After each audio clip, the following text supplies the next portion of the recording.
इस 21वीं टुकड़ी हम से 21वीं टुकड़ी के विदाई समारोह में आप सभी का हार्दिक अभिनंदन करता हूँ। आप सभी और हमारे अतिथि के लिए एक बार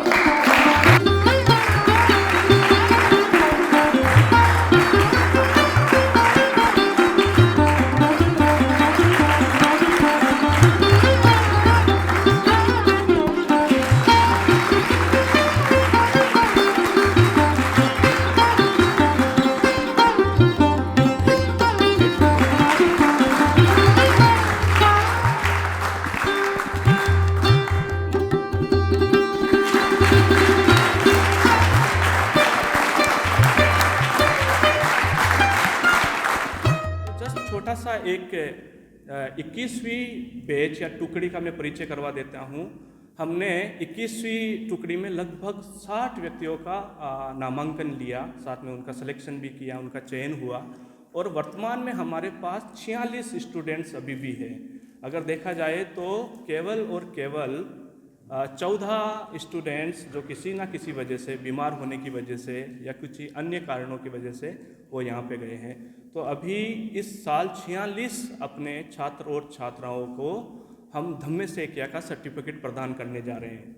इसके साथ साथ अगर हम देखें तो हमारे पास 10 राज्यों से स्टूडेंट्स आए थे और केवल एक ही ऐसा राज्य है हिमाचल प्रदेश, वहाँ के छात्र बीमारी होने की वजह से, यहाँ का एनवायरनमेंट उनको सूट नहीं होने की वजह से उनको वापस जाना पड़ा।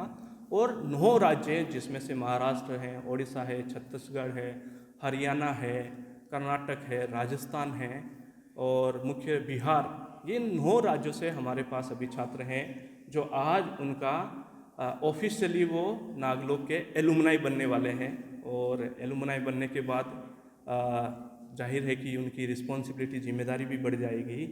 तो 21वीं बैच का आज विदाई समारोह होने जा रहा है और आप ऑफिशियली आपको हम यहाँ के नागार्जुन ट्रेनिंग इंस्टीट्यूट के जो अभी भूतपूर्व छात्र होने जा रहे हैं, तो मैं चाहता हूँ कि आपको नागलोक एलुमनाई संघ में आपका स्वागत करें और आपको आपके आगे के जीवन के लिए मंगल कामनाएं मैं करता हूँ। तो अब हम देखेंगे कि 8 महीने का जो एक्सपीरियंस कैसा रहा हमारे स्टूडेंट्स का यहाँ पे। और जाहिर सी बात है कि इस दौरान हम सभी को बोलने की इच्छा होगी, लेकिन समय भी हमारे पास इतना नहीं होता और सभी को आमंत्रित नहीं कर सकते। लेकिन इनके सभी के प्रतिनिधि के रूप में हम कुछ छात्रों और छात्राओं को आमंत्रित करेंगे ताकि वो 8 महीने का उनका जो भी अनुभव रहा है वो साझा करेंगे। तो सबसे पहले मैं नम्रता को आमंत्रित करता हूँ कि वो आए और अपना अनुभव साझा करें। हमारे शास्त्रा, हमारे गुरु तथागत गौतम बुद्ध जी के चरणों में प्रणाम। साधु साधु साधु। तो जय भीम, नमो बुद्धाय।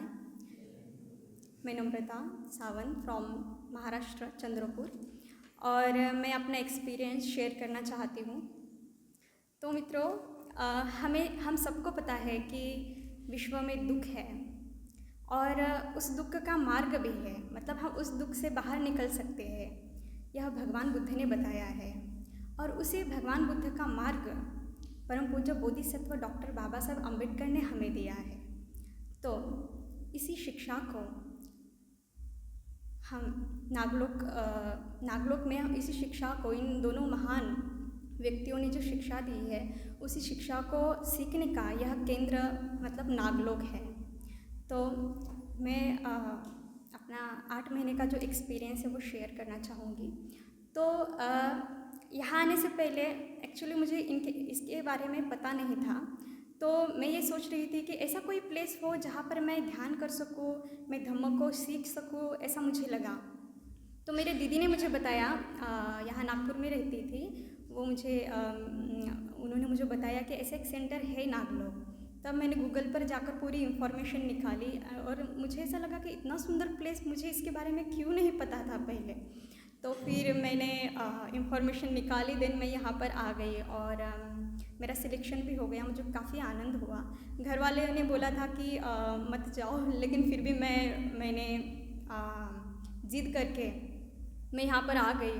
और आने के बाद मैंने जब पहला जो व्यू देखा नागलोक का, मुझे बहुत सुंदर लगा। मतलब यहाँ की जो नेचर वाली ब्यूटी है, पेड़ पौधे हैं, और सबसे सुंदर जो स्टैचू है इतना बड़ा बुद्ध का, और जहाँ देखो वहाँ बुद्ध ही बुद्ध है। और मुझे ऐसा लगा कि जैसे बचपन से मुझे पापा बताते हैं या समाज में मैंने देखा है कि बाबा साहब का एक विज़न था कि प्रबुद्ध भारत बनाना, तो एक उसका मुझे एक एहसास हुआ कि सच में प्रबुद्ध भारत बनाने का ये एक ज़रिया है जो बाबा साहब का सपना पूरा करने का। और मैं इसी बात से भी काफ़ी मतलब मुझे अच्छा लगा कि यहाँ पर सारे भारत के जो स्टूडेंट्स हैं वो आते हैं, वो यहाँ पर पढ़ते हैं। तो मैं बहुत क्यूरियस थी कि सारे जो कल्चर है उनके साथ मतलब उनको जानना और उनसे मतलब बातें करना, इसलिए मैं बहुत क्यूरियस थी। फिर मैं आ गई यहाँ पर। देन जो हमारा जो शिक्षा का जो सेंटर है वो मतलब NTI नागार्जुन ट्रेनिंग इंस्टीट्यूट, तो उसके कोऑर्डिनेटर रहे हमारे हैं भानु सर। देन इतनी सुंदर हमारी लाइब्रेरी है जहाँ पर बहुत सारे किताबें हैं। तो और इस किताबों को मतलब देखने के लिए लाइब्रेरियन हमारी दीदी मोनिका दीदी, चाइनीज़ टीचर भी है हमारी रेणुका दीदी, और हमारे क्लास कोऑर्डिनेटर राजेंद्र सर, इन सब का बहुत ही बड़ा मतलब हमें सिखाने में बहुत बड़ा योगदान रहा है। और मुझे ऐसा कभी फील नहीं हुआ कि मैं घर से बाहर आई हूँ, क्योंकि ये बहुत ही मतलब मेरे लिए आश्चर्य की बात है कि इन सब का स्वभाव इतना कोमल और इतना मतलब घर जैसा है।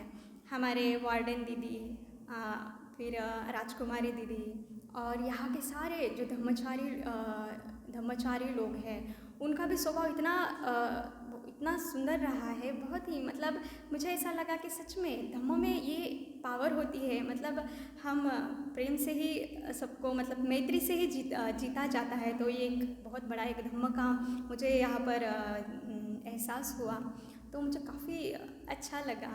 देन उसके बाद यहाँ का जो खाना है वो बहुत ही टेस्टी होता है, और उसके लिए बहुत ही मेहनत करते हैं हमारे जो डिपार्टमेंट है, मतलब वो संभालता है वो डिपार्टमेंट, और जो काम करने वाले जो दीदियाँ, वो मम्मी, तो उनके लिए भी मैं बहुत बहुत पुण्यानुमोदन व्यक्त करना चाहती हूँ, क्योंकि उन्होंने हमें बहुत ही अलग अलग तरह के पदार्थ बनाकर खिलाए।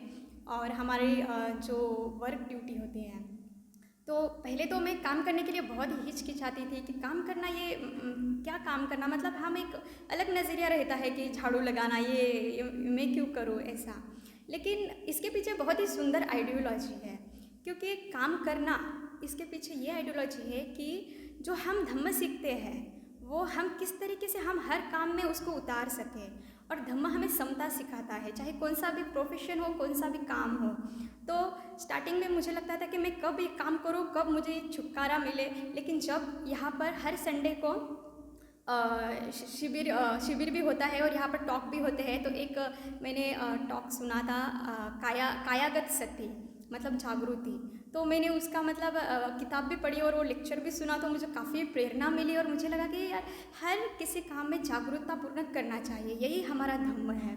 तो फिर उस समय से मैं कुछ भी काम करती थी तो मैं पूरी जागरूकता के साथ मैं देखती थी कोई चींटी मर ना जाए, मतलब मैं झाड़ू पकड़ रही हूँ, मैं प्रेजेंट में हूँ। और इसी तरीके से हमें जो हमारे जो फ्रेंड्स मिलते हैं वो भी बहुत बड़ा रोल प्ले करते हैं हमारे इस धम्म आचरण में। तो मेरी एक कल्याण मित्र बनी है प्रियंका, महाराष्ट्र से ही है वो, और बहुत ही आचरण करती थी। उसने मुझे हर वक्त बताया है कि नमो तू ऐसा नहीं, ऐसा कर, ये गलत है, ये सही है। तो उनके सहवास में मैंने काफ़ी धम्म को आचरण किया और मुझे बहुत ही अच्छा लगा। और मतलब हर हफ्ते टीचर्स हमें पढ़ाने आते हैं और बहुत ही एक्सपीरियंस्ड होते हैं, वो एक्सपर्ट होते हैं हर किसी सब्जेक्ट में।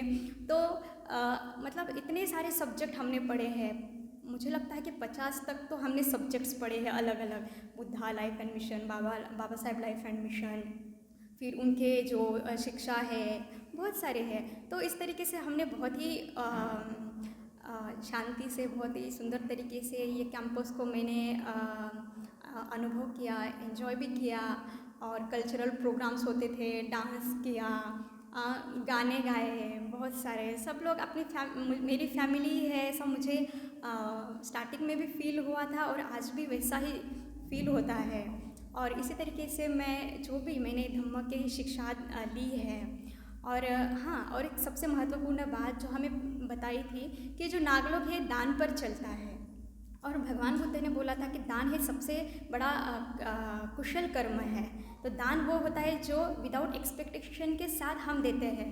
तो नागलोक को जिन्होंने भी सहायता की होगी, प्रत्यक्ष अप्रत्यक्ष, कोई छोटी कोई बड़ी, कौन सी भी सहायता की होगी, उनके प्रति मैं कृतज्ञता व्यक्त करना चाहती हूँ। शायद उन लोगों ने दान नहीं किया होता तो हम लोग यहाँ पढ़ते नहीं। तो उनके लिए भी बहुत बहुत आभार। और सर ने मुझे यहाँ चुना कि मैं कुछ शब्द मेरे बोल सकूँ, तो उनके लिए भी बहुत बहुत कृतज्ञता, बहुत धन्यवाद। और हमारे सारे धम्मचारी सर, धम्मचारिणी मैम, और बहुत सारे मेरे फ्रेंड्स, हमारे दोस्त, और जो भी यहाँ उपस्थित है, सब लोगों का बहुत बहुत पुण्यानुमोदन। और आप लोग सुखी रहे, खुश रहे, आनंदित रहे। धन्यवाद। जय भीम। तो सभी को जय भीम। नमो बुद्धाय। तो मेरा नाम हर्ष बौद्ध है, मैं राजस्थान जोधपुर से हूँ। तो मैं अपना 8 महीने का एक्सपीरियंस शेयर करने से पहले थोड़ी बैकग्राउंड की स्टोरी बताना चाहूँगा कि मैं यहाँ कैसे आया और आने से पहले मेरी क्या मानसिकता थी। तो पहले तो मैं नागलोक आने वाला नहीं था, क्योंकि मेरे 12th के बाद में 1 साल पढ़ाई ड्रॉप हो गई थी। तो मैं आगे एकेडमिक शिक्षा लेना चाहता था, लेकिन मेरे जो नाना जी हैं उनकी बहुत इच्छा थी कि मैं नागलोक आऊँ, और उन्होंने मेरे को कन्विंस करने के लिए लगभग 1 घंटा मेरे को लेक्चर दिया। तो उनमें से मेरे को एक बात काफ़ी मेरे मन पे लगी। उन्होंने कहा कि किसी बड़ी इमारत को बनने के लिए उसकी नींव मजबूत होना बहुत ज़रूरी है, और ये नींव मजबूत करने का काम नागलोक करता है, तो तुझे वहाँ जाना चाहिए। तो तब मैंने सोचा कि हाँ चलो ठीक है, नाना जी इतना बोल रहे हैं तो नागलोक जाते हैं। और आने से पहले मैं यही सोच के आया था कि 8 महीने में मैं अपनी इंग्लिश पे ज़्यादा जोर दूंगा, क्योंकि आगे मेरे को पढ़ने के लिए इंग्लिश की काफ़ी मदद लगेगी। और यहाँ पर आने के बाद कम से कम 1-1.5 महीने तक तो मैंने इंग्लिश में ही जोर दिया अपना। लेकिन फिर मेरे को ऐसा लगा कि इंग्लिश इतनी इम्पोर्टेंट नहीं है अभी, जितना यहाँ में जो शिक्षा दे रहे हैं वो ज़्यादा इम्पोर्टेंट है। और इंग्लिश तो मैं बाद में भी सीख सकता हूँ कभी भी, लेकिन शायद ये शिक्षा मेरे को बाद में नहीं मिले सीखने को। इसलिए फिर मैंने यहाँ की जो पढ़ाई है उस पर ज़्यादा ध्यान देना शुरू किया। इसके अलावा जब मैं यहाँ आने से पहले मेरे को लगता था कि खाली पंचशीली है पूरा बुद्धिज़्म। मेरे घर में जो भी प्रोग्राम होते थे उसमें सब पंचशीली खाली बोली जाती थी। तो मेरे को लगता था कि पंचशीली पूरा बुद्धिज़्म है, और इसके बारे में तो मेरे को मालूम है, मैं नागलोक जाके क्या करूँगा। लेकिन इधर आके मैंने देखा तो पंचशील एक छोटा सा भाग है बुद्धिज़्म का, बुद्धिज़्म तो बहुत लार्ज है।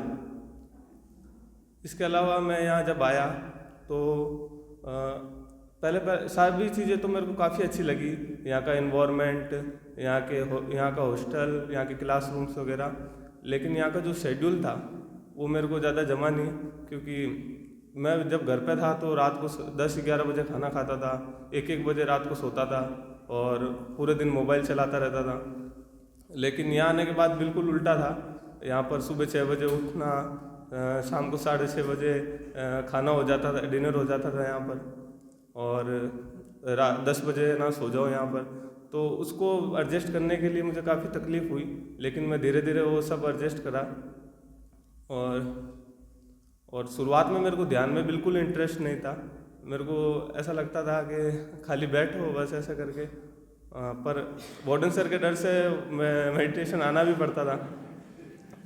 और मेडिटेशन में मैं बैठता तो था, लेकिन पूरे मतलब खुद के ख्वाबों में ही खोया रहता था। लेकिन फिर जब विवेक रत्न सर का ये ध्यान शिविर हुआ, उससे मुझे काफ़ी बेनिफिट्स मिले। मेरे को ध्यान का मायना पता चला, और उसके बाद मेरे को ध्यान में काफ़ी मज़ा आने लगा। उसी मतलब वो ध्यान के वजह से मेरे को अपनी पढ़ाई के अंदर भी काफ़ी इंटरेस्ट आने लगा। इनफैक्ट जितनी भी एक्टिविटीज़ होती है उसमें भी इंटरेस्ट आने लगा।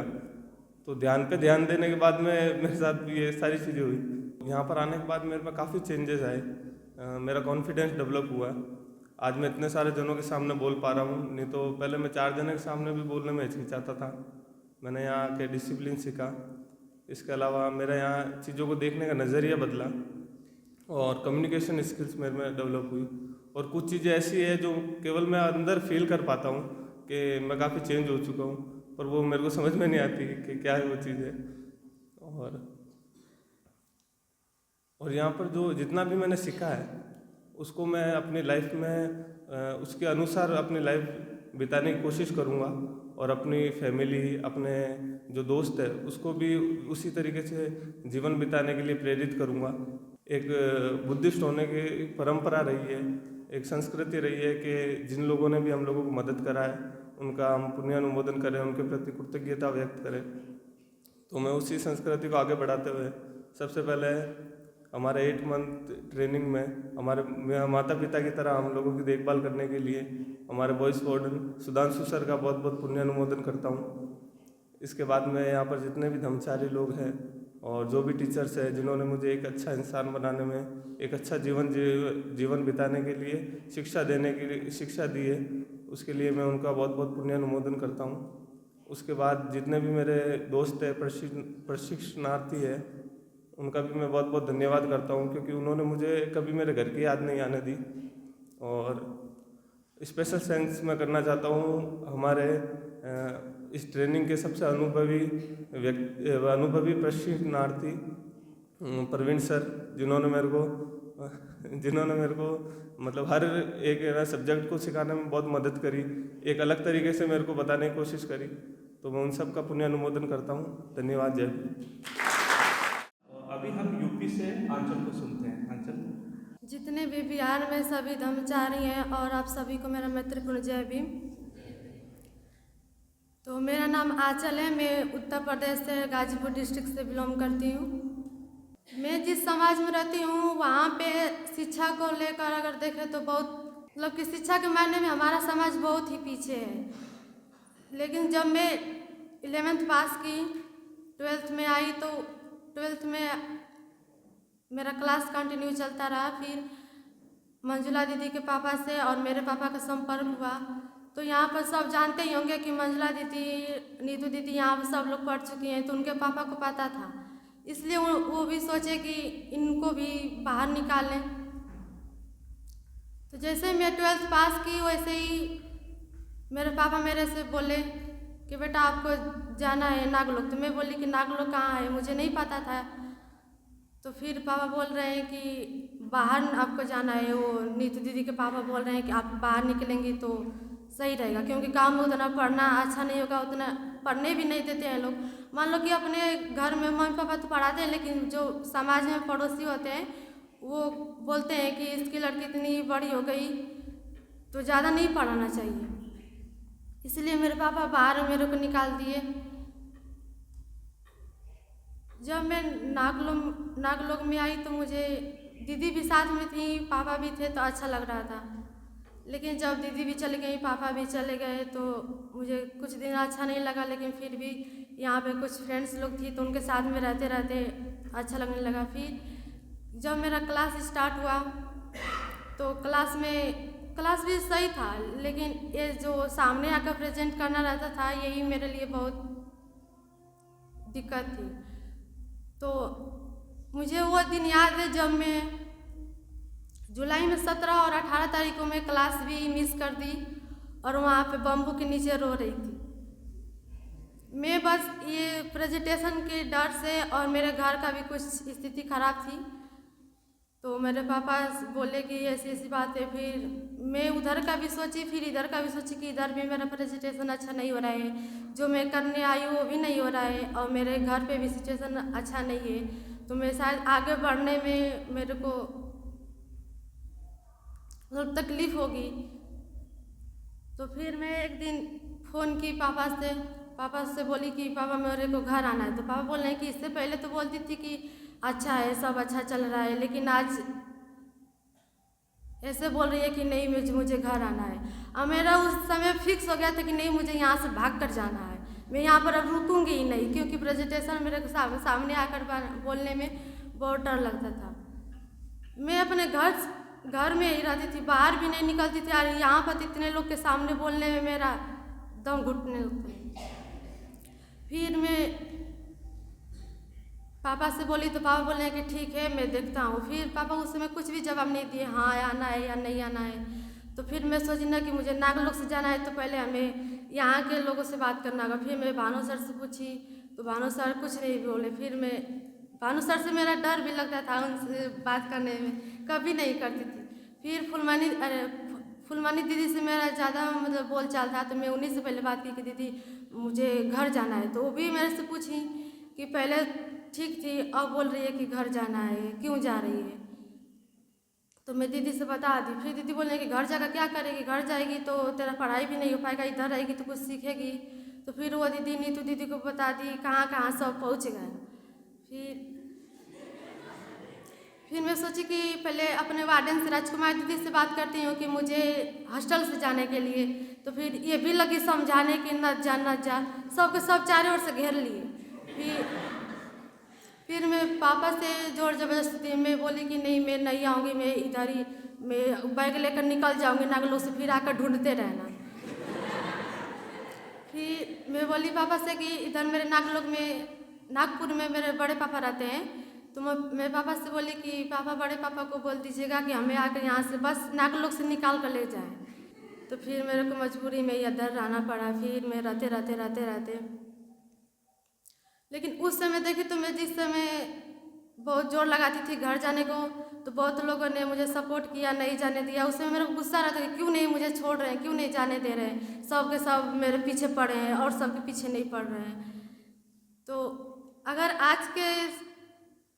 आज के टाइम देखें तो अच्छा हुआ कि मैं नहीं गई। मेरे को सबने माना कर दिया कि न जा, मैं नहीं गई। तो आज मेरा कुछ पहले से डेवलप हुआ है और मैं आज यहाँ पर खड़ी थी ना। तो और क्लास जिस समय चलता था उस समय जब राजेंद्र सर और भानु सर आते थे ना, तो मैं सोचती थी कि कब ये भाग जाए, आए ही नहीं।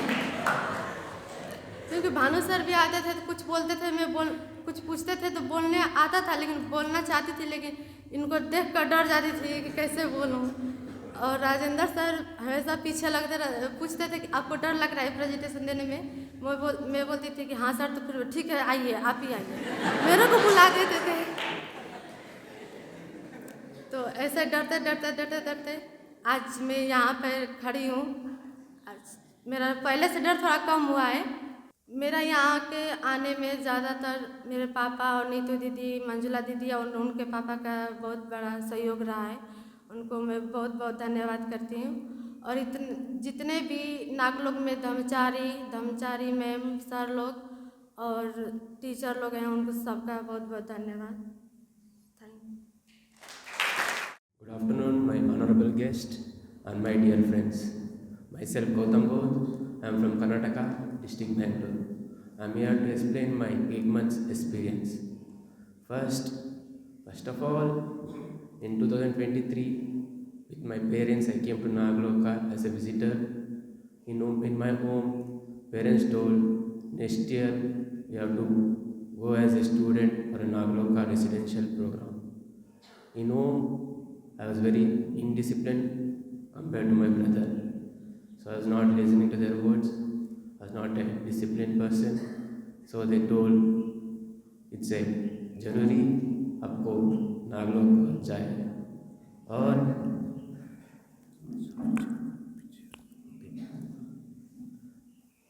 नागलोक में मेरा अच्छा दोस्त मिलेगा। अच्छा दोस्त में हिंदी सीखे और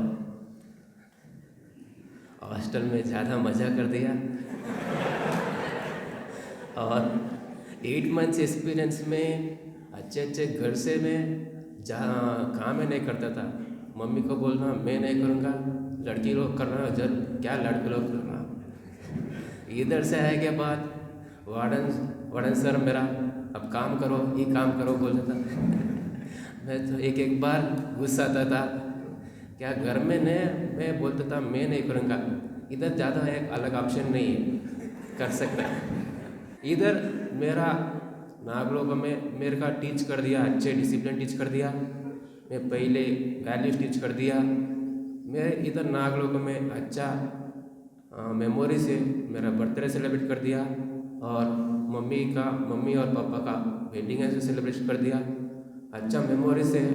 और नागलोक का मेरा लाइफ में एक दूसरा घर है।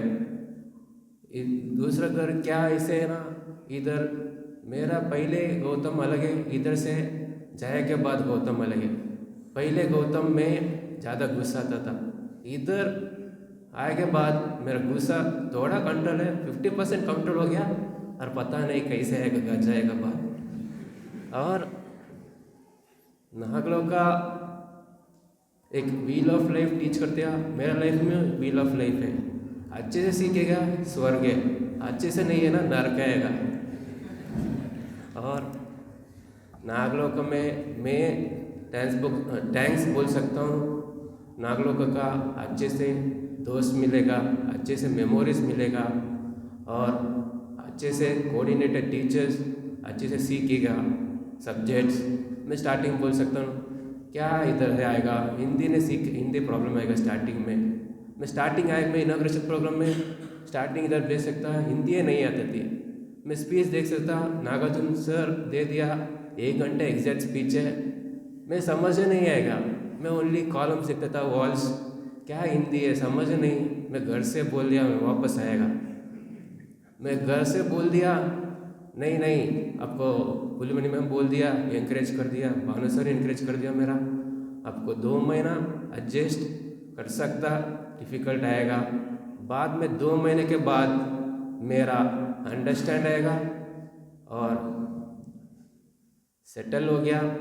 और नागलों का अच्छे से टीच कर दिया मैं, और मैं कौन का सॉरी बोल सकता हूँ, कौन का गलती कर दिया, और उसको I want to say sorry to my friends if I made any mistake, forgive me in any situation, and I want to thank Nagaloka to make me a good human being and good Gautam Buddha. Thank you.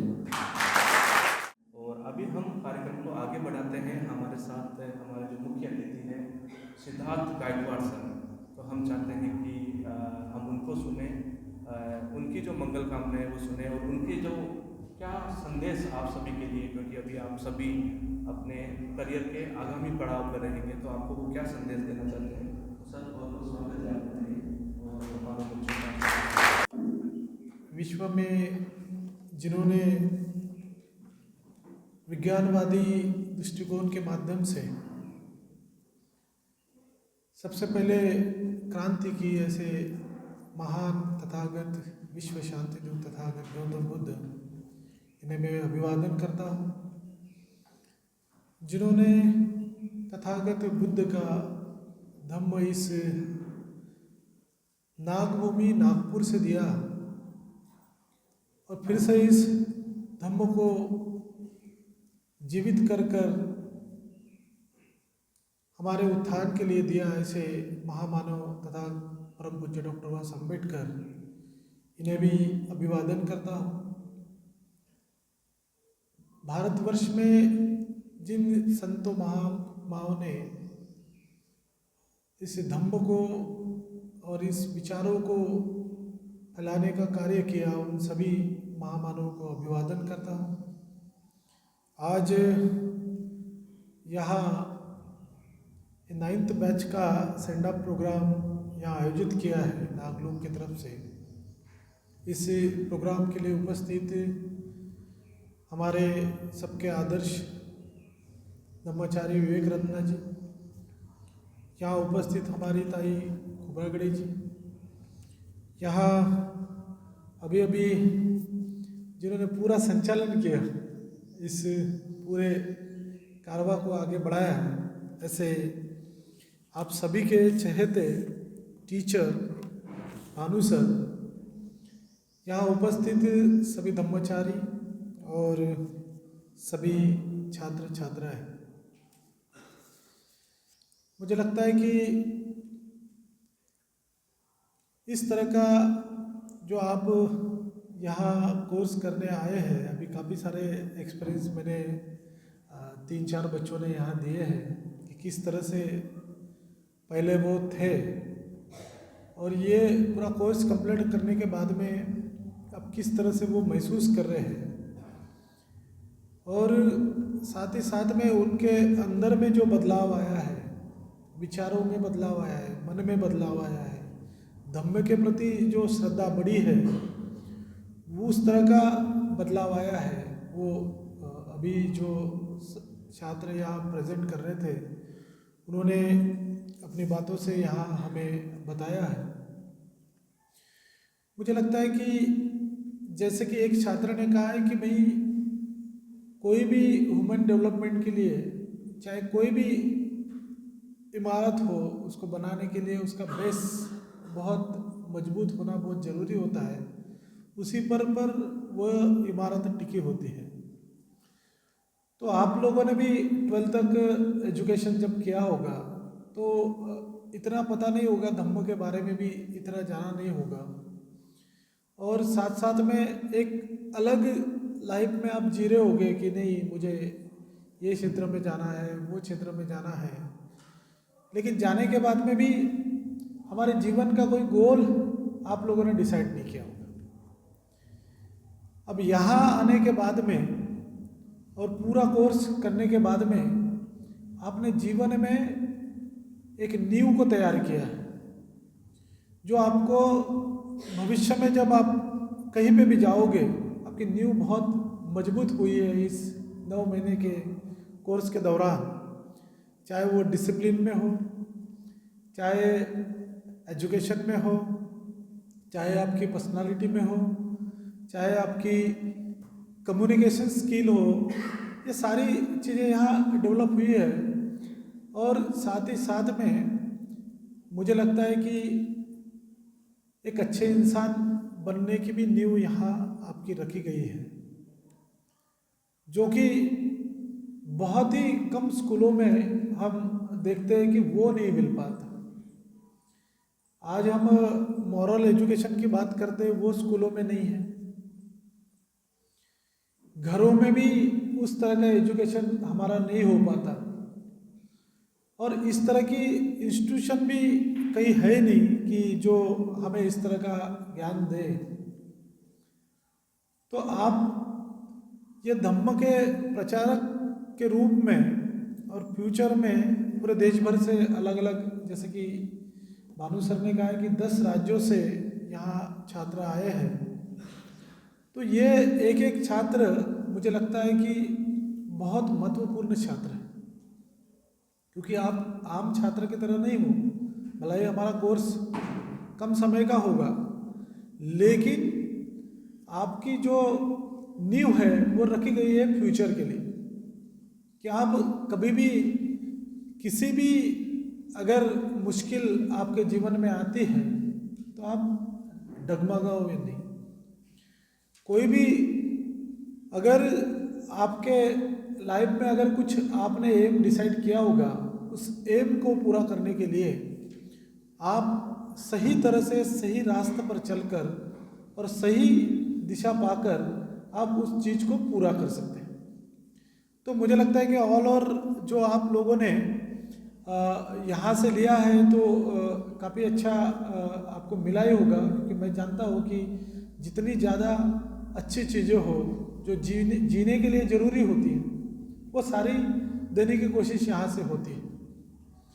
और साथ ही साथ में एक अच्छा इंसान बनने के लिए जो चीज़ें ज़रूरी होती है वो भी यहाँ से दी जाती है।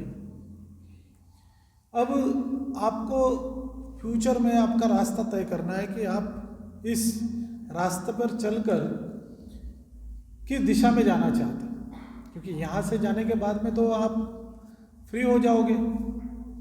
जैसे कि 9 महीने पहले आप इधर आने के थे तब एक अलग दुनिया में थे, और इसके बाद में भी फिर अलग दुनिया में जाने वाले हो।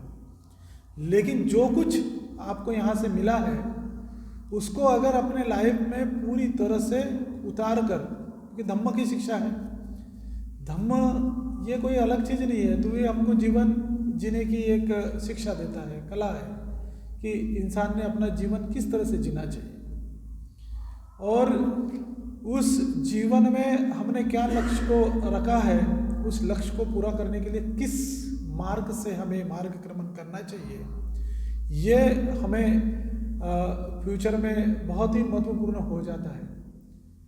जिसके लिए आपको बाबा साहब के विचार और अन्य महापुरुषों के विचारों पर आधारित भी उन्होंने अपने जीवन को किस तरह से जिया, ताकि हम आज उनको बड़ा आदर्श मानते हैं, तो उन्होंने किस तरह से अपने आगे के जीवन में उसकी जो चीज़ उनके अंदर थी उसको आगे बढ़ाया।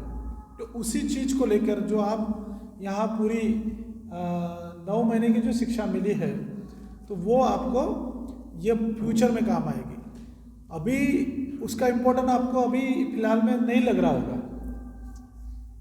क्योंकि अभी जस्ट आपने कंप्लीशन किया है। हो सकता है आपके दिमाग में घर जाने की हो सकता है कि बहुत समय के बाद में आप घर जा रहे हो, और काफ़ी कुछ करने का भी आपने डिसाइड किया होगा।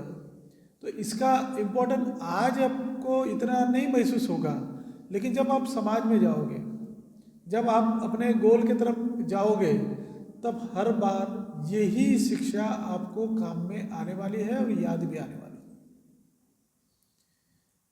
क्योंकि ये तुम्हारा एक मॉरल सपोर्ट आपके साथ में हमेशा के लिए रहेगा।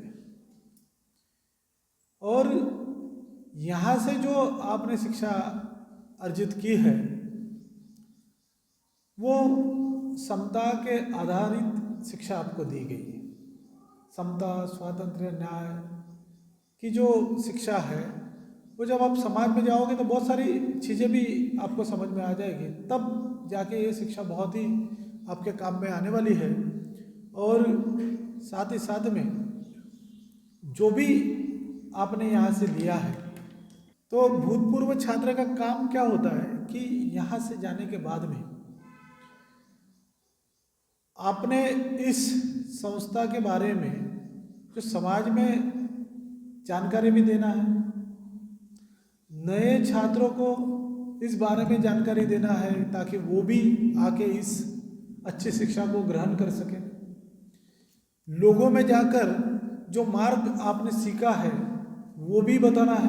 देखो, आपकी बहुत सारी जिम्मेदारी है। ऐसे कोई जैसे कॉलेज में इंजीनियरिंग, मेडिकल में पढ़ते हो, वो उस तरह का नहीं रहता। उसमें क्या है कि आपका कोर्स कंप्लीट हो गया तो कॉलेज से और आपका इतना अटैचमेंट नहीं रहता है। बहुत सारे छात्र तो मैंने देखा हो इंजीनियरिंग, मेडिकल कॉलेज के, क्योंकि हम सभी ज़िले में चलाते हैं, तो ऐसा है कि बहुत सारे छात्र तो वो टीचर का भी नाम नहीं जानते। ये भी कंडीशन मैंने देखा हो कि उनको पता ही नहीं कि मेरा टीचर कौन है। क्योंकि अभी आपको पता है कि बहुत सारे इंजीनियरिंग, मेडिकल में क्या होता है कि एक टाइप वाला सिस्टम आ गया कि आप तो कॉलेज में एडमिशन करो 12th तक, और 11th 12th के बाद में ऐसा होता है कि 2 साल आपको बहुत ही मेहनत करनी पड़ती है, और कोई ट्यूशन क्लास से टाइप हो जाता है।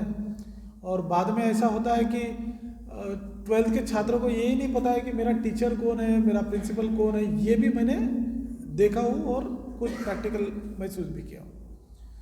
तो ये इस तरह का जो लगाव जो स्कूलों से एक दूसरे के प्रति रहता है, वो इस तरह का इस इंस्टीट्यूशन से आपको अलग है ना।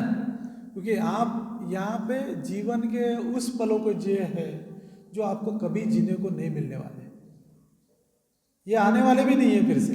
सब इतने छात्र इकट्ठा आने वाले होगा कभी? फोन पे तो आप बात कर लोगे, लेकिन इकट्ठा नहीं आने वाले हो सकता है कभी कभार कोई प्रोग्राम में, तो किस छात्र का यहाँ आना होगा नहीं होगा, ये बात की बात है। लेकिन जो एक दूसरे से जो आपका ये हुआ है, तालमेल हुआ है, हर एक को आपने कम छात्र होने की वजह से एक दूसरे को समझा है, एक दूसरे को जाना है, तो वो जो आपका एक दूसरे के प्रति जो आदर भाव है, एक रिश्ता है, वो हमेशा के लिए बन गया है। आप कभी एक दोस्त को कभी नहीं भूलने वाले हो यहाँ से।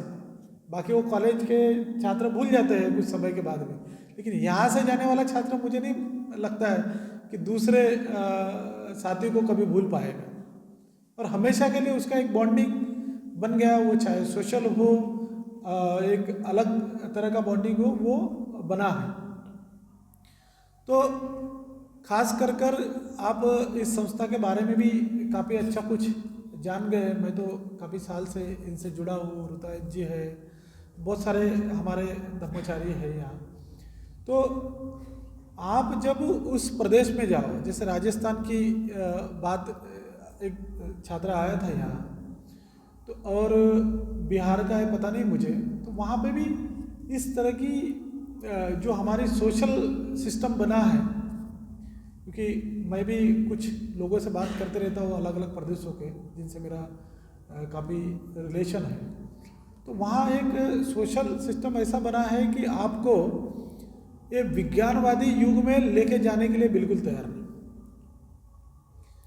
आपके दिमाग में इस तरह का सिस्टम उन्होंने बना के रखा है, वहाँ के जो महिलाएं हो, छात्र हो, वहाँ पे ऐसा है कि भाई आपको 8 दिन कुछ ना कुछ रिलीजियस काम करना ही है, और जब तक आपके दिमाग से इस रिलीजियस के जो उसको बोलते एक चीज़ है वो अगर निकाल के बाहर नहीं रख सकते, तब तक आप विज्ञानवादी चीज़ें इस दिमाग में डाल नहीं सकते।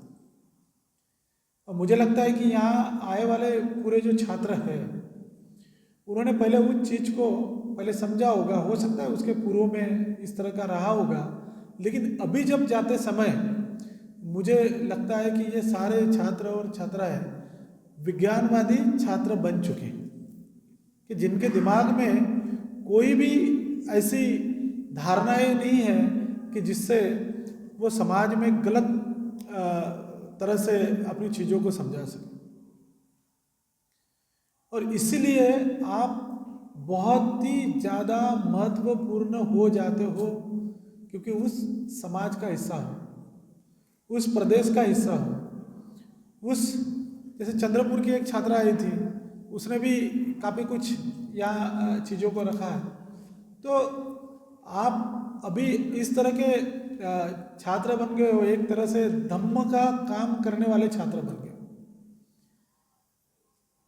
और साथ ही साथ में यहाँ जो अभी आने वाले छात्र होंगे उसका काउंसलिंग भी आपको करना जरूरी है। जैसे आप अभी अपने प्रदेश में जाओगे और नेक्स्ट में एडमिशन की प्रोसेस होगी, तो आप उस चीज़ को बताएं कि उसके इस संस्था के बारे में, जिससे लोगों को पहले से ही मेंटालिटी तैयार हो कि वो यहाँ आए, और उसको भी आपने जो यहाँ पुण्य अर्जित किया है, धम्म अर्जित किया है, वो चीज़ें उनको भी यहाँ अर्जित करने का मौका मिले, तभी सही मायने में आपने यहाँ से कुछ लिया है, ये इसका कार्य सफल हो। साथ ही साथ में आपने बहुत कुछ यहाँ जैसे विवेक रत्न जी है, प्रज्ञा रत्न जी है, बहुत सारे यहाँ कुछ धम्मचारी है, तो उनसे भी बहुत कुछ सीखा होगा। आपका एक्सपीरियंस यहाँ पे बहुत अलग होगा, क्योंकि यहाँ हर बार कुछ नया होता है। बहुत सारी कॉन्फ्रेंसेस होती है यहाँ पे, बहुत सारे अलग अलग प्रदेशों से लोग आते हैं, उनका भी इंटरेक्शन आपके साथ में हुआ होगा। तो वो क्यों आते हैं, क्यों इस चीज़ को बहुत ही एक पवित्र चीज़ मानते हैं, तो उसका रीज़न यही है कि यहाँ से जो शिक्षा मिलती है, यहाँ से जो चीज़ें आप लेकर जाते हो, वो धम्म का मार्ग है, वही हमारे महापुरुषों का मार्ग है, ये इम्पोर्टेंट। और अभी आप जब जाने वाले हो, इस मार्ग को लेके जाने वाले हो, इस मार्ग के साथ फ्यूचर में आप चलने वाले हो, और इसी मार्ग पर चलते हुए अपनी प्रगति का जो अपना डेवलपमेंट है वो भी करने वाले हो। इसीलिए यहाँ की शिक्षा बहुत ही महत्वपूर्ण हो जाती है आप सभी के लिए। तो मुझे आशा है कि इस धम्म के मार्ग पर चलकर जो मार्ग मानव मुक्ति का मार्ग है, जो दुख मुक्ति का मार्ग है, इस मार्ग पर चलकर अपना भी डेवलपमेंट करोगे, समाज का करोगे, और अपने देश का भी इस तरह से डेवलपमेंट में आपका योगदान होगा। यही आशाओं के साथ में मैं अपनी बात को और आप सभी को फिर से बहुत बहुत बधाई देते हुए अपनी बात को यहीं पे समाप्त करता हूँ। धन्यवाद। जय भीम, नमो बुद्धाय। आगे मैं मैडम लक्ष्मी खोबरागढ़े जी, उनको मैं आमंत्रित करता हूँ कि वो भी हमारे छात्र छात्राओं महान कारुणिक तथागत गौतम बुद्ध सम्यक संबुद्ध, इनका त्रिवार वंदन करके मैं अभिवादन करती हूँ, पंचांग प्रणाम करती हूँ। बोधिसत्व डॉक्टर बाबा साहेब आम्बेडकर, विश्व रत्न डॉक्टर बाबा साहेब आम्बेडकर, इनको मैं त्रिवार अभिवादन करती हूँ। यहाँ पे सभी धर्मचारी और उपासक उपासिकाओं को मैं सप्रेम जय भीम करती हूँ। एक्चुअली मैं जब यहाँ पे आई तो मैं टोटली ब्लाइंड थी, टोटली नील थी कि मुझे क्या बोलना है, किस बारे में मुझे आपको एड्रेस करना है या स्पीच डिलीवर करना है, कुछ भी आइडिया ऐसे दिमाग में नहीं थी। और फर्स्ट ऑफ ऑल मुझे तो ये भी पता नहीं था कि यहाँ पे सब आप हिंदी में बात करते हैं। Actually our mother tongue is Marathi. Marathi जानते हैं आप लोग, बोलते हैं आप? Okay, but most of students नहीं जानते होंगे, राइट? बिकॉज आप 3 अलग अलग राज्यों से यहाँ पे आए हैं and that is very good thing कि आप इतने सारे इसमें आके यहाँ पे पढ़ रहे हैं। First of all I would like to appreciate कि those girls made this beautiful rangoli of flowers बहुत सुंदर तरीके से। और यहाँ पे आने के बाद आई रियली फील मेस्मराइजिंग कि यहाँ का जो एटमॉस्फेयर है, यहाँ का जो भी मैं अभी तक आप लोगों को सुन चुकी हूँ, आपके एक्सपीरियंस बहुत ही अच्छे हैं। कहाँ से शुरू करना है, क्या बोलूँ, सही में मुझे कुछ भी समझ नहीं आ रहा है। बिकॉज़ अभी तक जो मैंने सुना है तो मुझे लग रहा है कि आपके लिए वो काफ़ी है कि आपकी जो फोर्थ कमिंग जर्नी है उसके लिए आप बिल्कुल रेडी हैं। बिकॉज़ आप यहाँ से जो कुछ भी लेके जा रहे हैं, मॉरल स्पिरिचुअल जो भी, वो हमारे समाज के लिए बहुत ही ज़्यादा इम्पोर्टेंट है नाउअडेज़। और साइकोलॉजी कहती है कि हम किसी को भी 20 मिनट सुन सकते हैं, उसके बाद वो पूरा ऊपर उठ जाता है। तो आप, आई होप कि आप बोर नहीं हुए होंगे सुनकर। और मैंने जो आपके एक्सपीरियंस सुना उसमें एक छात्रा थी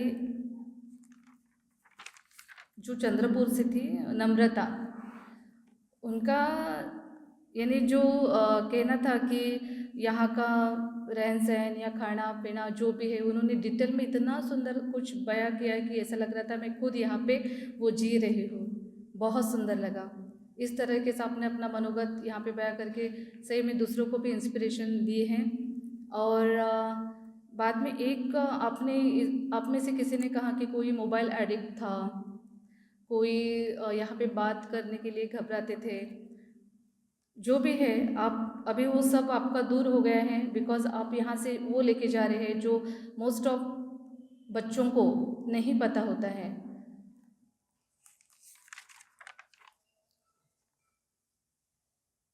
फर्स्ट ऑफ ऑल मैं थैंकफुल हूँ, ग्रेटफुल हूँ कि आपने मुझे यहाँ actually you are invited me here to share my ideas in front of you. I must say, in such a talented and group of disciplined students, today we all gathered here on the occasion of send-off ceremony, and it is the mixture of the emotion of excitement, experienced, and what we can say the milestone of your life, because it is not just the end of your journey. I must say this is the starting and beginning of your journey, because the journey throughout means through this college means through this college your journey begins. And it is not just about acquiring the knowledge, acquiring the degrees, but also you have to discover yourself, that who you are and what is the challenges you have to obstacle, you have to face in upcoming journey, and preparing yourself for the future. It is also mean that your hard work, your perseverance, your patience. Patience means what? कि आपने जैसे कहा है कि आप mobile addicted थे या आपको डर लगता था किसी बात का, ये ऑब्वियस है, डर अच्छों को लगता है, बट डर के आगे जीत है, right? Have you seen the movie of 12th fail? Just raise your hand who seen this? Good. अभी मैं एक वाक्य बोलूँगी, आपको उसको पूरा करना है. हारा वही जो लड़ा नहीं. Very good. दो ही बातें होती है, हार या जीत. आप मैदान में आगे बढ़िए, डर भाग जाएगा. दो ही चीज़ होगी, एक हार या जीत. आप जीत गए तो it is betterment for your life future. हार गए, you have experienced, right? So students, we celebrate your achievements but also memories of friendship. Why I call friendship it is? Because you all here among various states, right? और आप में एक अच्छी friendship यहाँ पे बन गई है. Then a lesson have gathered along the way. आप जिस तरह से अलग अलग राज्यों से यहाँ पे आए हैं, यहाँ से आप एक अच्छी शिक्षा अवगत करके यहाँ से आप जाएंगे, आप यहाँ के अच्छे गुण वहाँ पे बताएंगे. हो सकता है आप जिस तरह से मॉरल एंड स्पिरिचुअल यहाँ से जो कुछ भी लेके जा रहे हैं, एक स्ट्रॉन्ग माइंड सेट के साथ आप यहाँ से जा रहे हैं, आप अपने कलीग्स, आपके फ्रेंड्स, आपके यंगर सिस्टर ब्रदर, आप उनको भी ये शिक्षा से अवगत कराएंगे. Every ending has a new beginning. I understand that every ending is a new beginning. आप आज सेंड ऑफ सेरेमनी है. This is the occasion of send off. So what is said कि आपकी शिक्षा हो गई है, आपने जो कुछ भी यहाँ पे सीखा है वहाँ से यहाँ से आप जा रहे हैं. So send off means what कि your journey is completed till then, right? But इससे आगे आप जा means your challenges start from now. आपको समाज के लिए कुछ करना है या समाज में हमें कैसे रहना है, यह आप यहाँ से बेसिकली सीख के जाएंगे. Then remarkable thing is that I just want to leave the most inspirational quotes from doctor Baba Saheb Ambedkar, greatest visionaries, that doctor Baba Saheb Ambedkar said, education is the most powerful tool which we can change the social and human existence.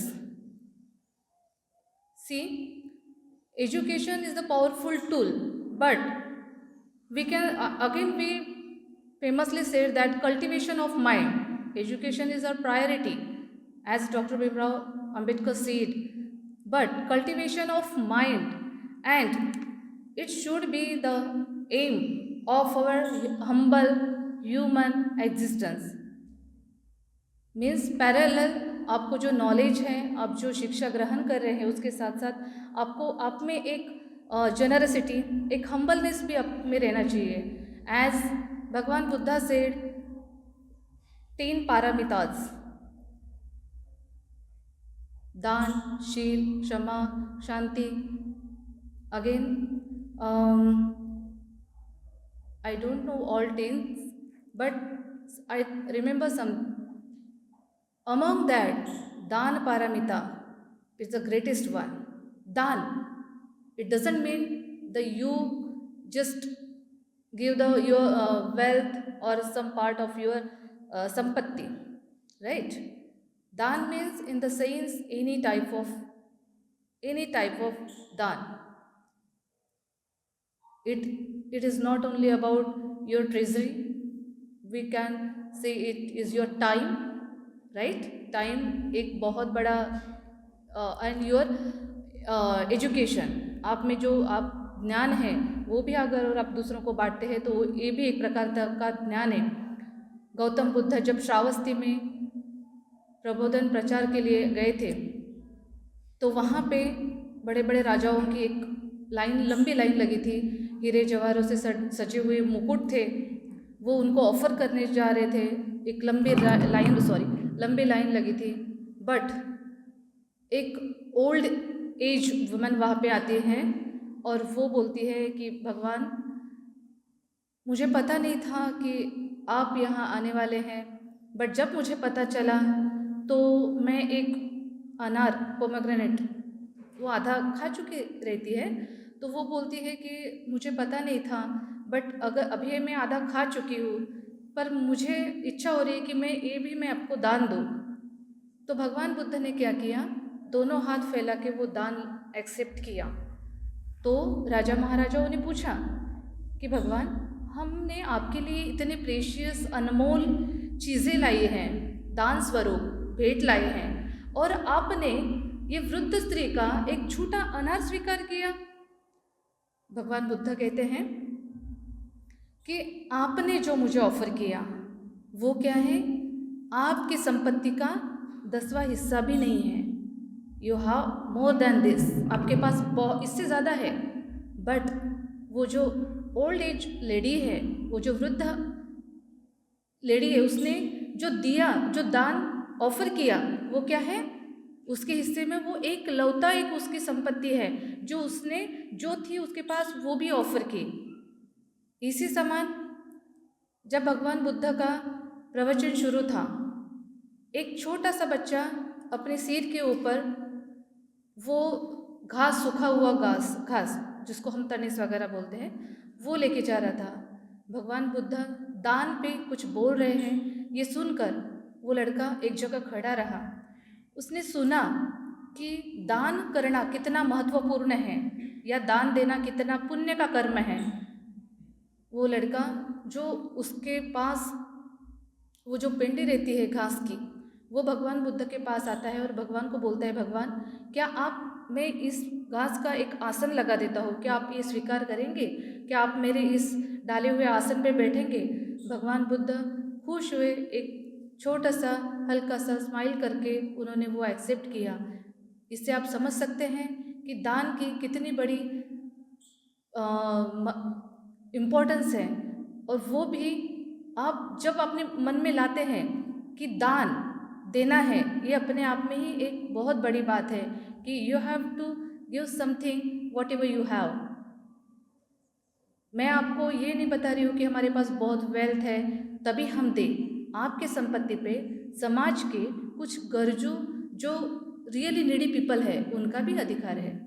वैसे ही एक वृद्ध दाम्पत्य हैं जो बहुत यानी 18 विश्व दरिद्र जो बोलते हैं, वो उस टाइप के, उनके पास सिर्फ एक लौता कंबल था जो ओढ़ते थे और वही उसी पे सोते थे।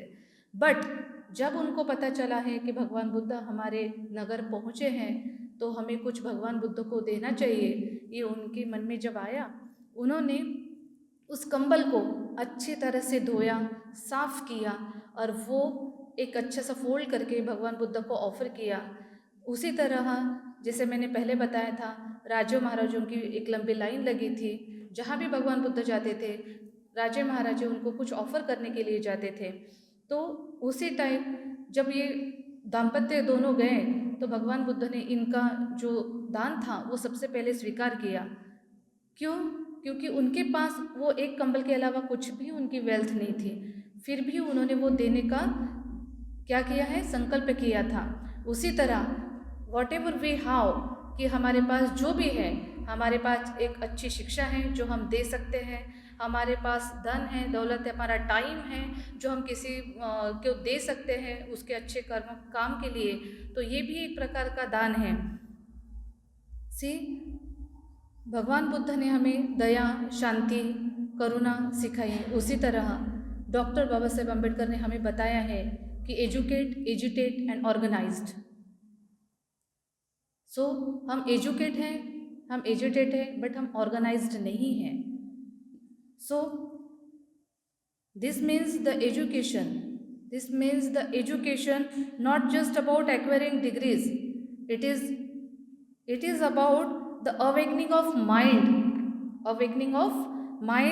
questioning about injustice and inequalities। आप एजुकेट हैं, एजुटेट हैं एंड आपको ऑर्गेनाइज्ड भी होना चाहिए। जैसे डॉक्टर बाबा साहेब अम्बेडकर कहते हैं, हमारे पास जैसे दयाशील शांति है, वैसे ही हमारे पास बाबा साहब ने कहा है कि संघर्ष हमारे जीवन में कितना महत्वपूर्ण है और संघर्ष किए बिना कुछ हासिल नहीं होता है। Education is the first step. Education is the first step of learning, gaining knowledge and understanding the world. But education alone is not enough. It is the first step, what we understand, what we gain in the world.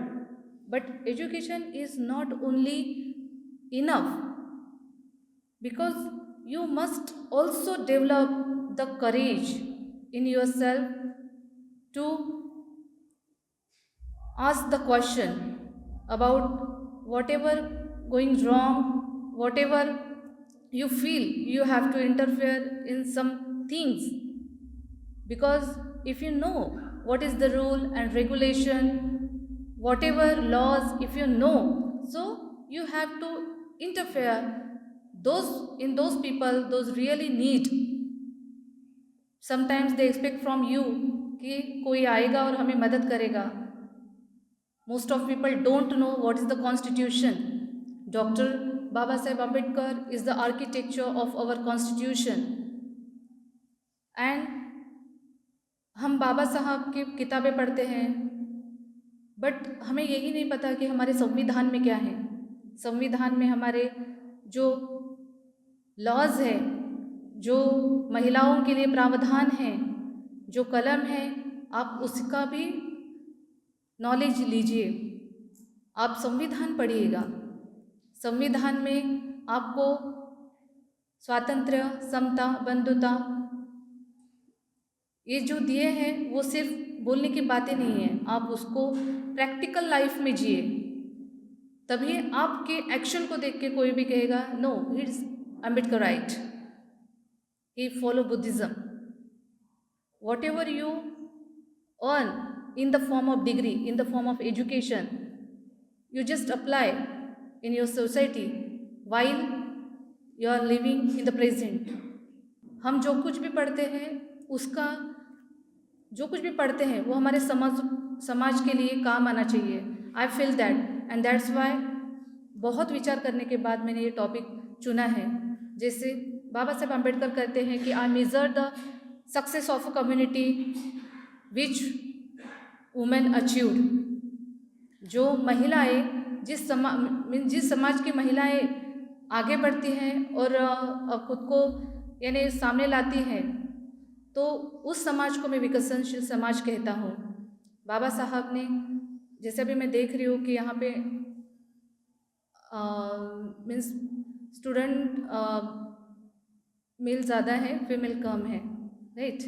तो यहाँ बाबा साहब ने कहा है कि जैसे आपने सुना ही होगा हिंदू कोड बिल, जहाँ पे महिलाओं के लिए जो भी कायदे कानून किए थे हिंदू कोड बिल में, तो वो संसद में पास ना होने की वजह से डॉक्टर बाबा साहब जब फर्स्ट लॉ मिनिस्टर थे, उन्होंने अपने पद का रेजिग्नेशन दिया था, जस्ट बिकॉज कि वो संसद में हिंदू कोड बिल पास नहीं हो रहा है और मेरी महिलाओं को अगर उनके हक और अधिकार नहीं मिल रहे हैं तो क्या फ़ायदा है मेरा कानून मंत्री बनने का.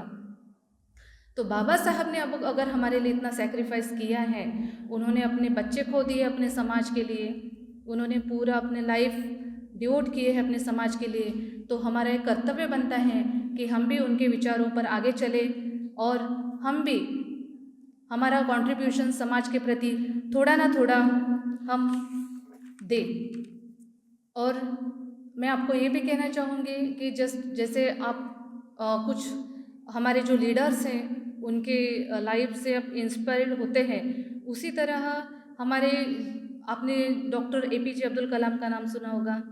ही is the missile man of our country, he is the very loving person and president of our country. उनकी जर्नी आपको पता होगी. फ्रॉम चाइल्डहुड वो क्या करते थे, न्यूज़पेपर बेचते थे, राइट. सो हर लीडर का आप देखिए, उनका पास्ट देखिए. जैसे एक मूवी आई थी श्रीकांत, आपने देखा है श्रीकांत मूवी?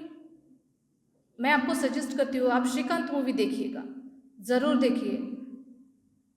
इतना अपने आप में इंस्पिरेबल मूवी है। एक ब्लाइंड चाइल्ड जिसका बर्थ होता है और उसका बर्थ होते ही उसके पेरेंट्स जस्ट बिकॉज ऑफ वो ब्लाइंड है उसके वजह से उसको बरीड करने चाहते हैं, गड्ढा खोदते उसमें डालने वाले होते हैं। उसकी माँ थी एक जोर से चिल्ला के बोलती कि नहीं ये अपना बेटा है, क्योंकि सारा समाज उसको बोलता है ये अंधा है, ये क्या करेगा आगे चल के।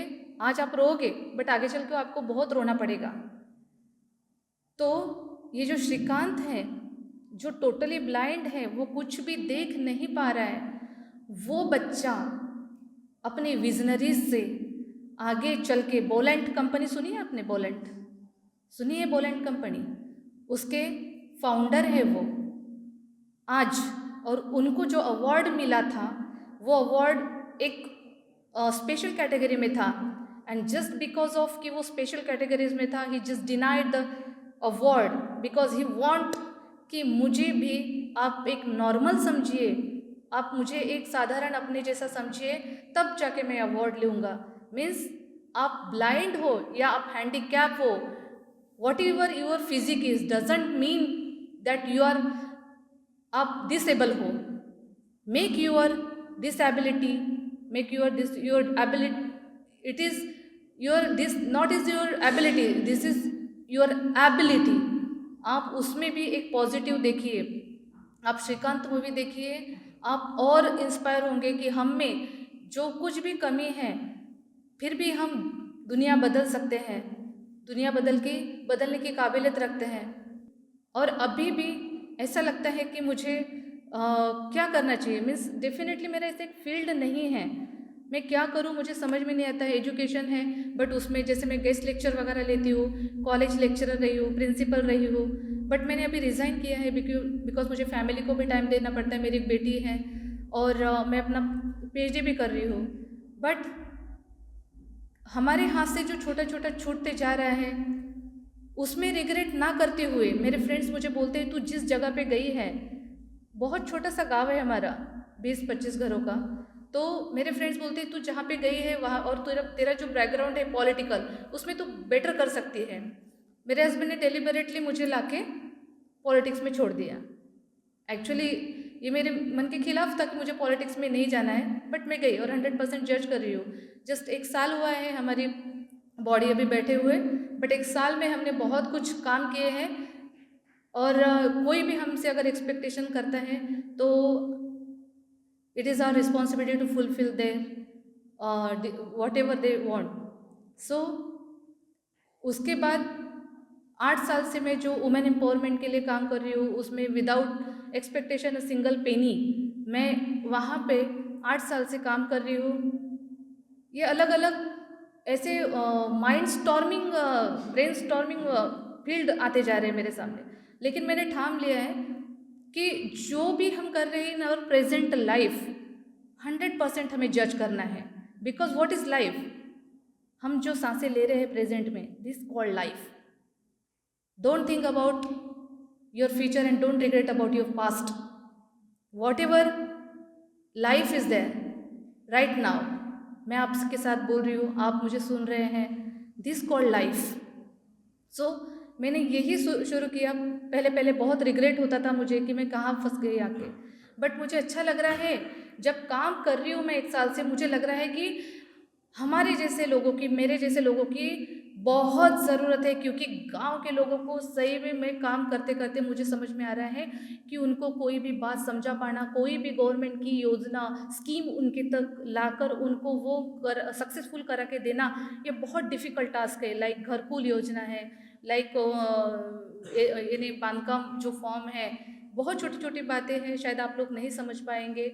बहुत सारे ऐसे हैं जो उनको नहीं समझता है, और उनके लिए वो दफ्तर में जाके उनको 10 चक्करें खानी पड़ती हैं। अगर कोई हमारा सपोर्ट लेके जाता है तो एक झटके में वो काम हो जाता है।